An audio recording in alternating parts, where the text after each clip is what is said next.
চিন্তা করেন, সেই ব্যক্তি প্রত্যেকদিন আল্লাহর হাবিব সাল্লাল্লাহু আলাইহি ওয়াসাল্লামের প্রতি রেগুলার দুরূদ শরীফ আদায় করে, আমার রাসূল তাকে চিনেন, আমার রাসূল তার পরিচয় জানেন, তার পিতার পরিচয় জানেন, কোন স্থান থেকে বসে কোথায় বসে নবীজির উপরে দুরূদ শরীফ আদায় করে, আমার রাসূল সেই পরিচয় পর্যন্ত জানে।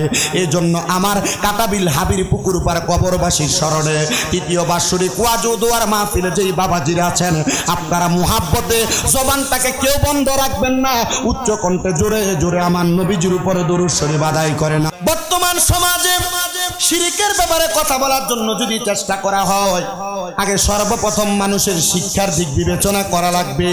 কারণ বর্তমান জামানার মধ্যে যে মানুষগুলা শিরকের সাথে সম্পৃক্ত, এই মানুষগুলা শিক্ষিত মানুষ না, 100% মূর্খ।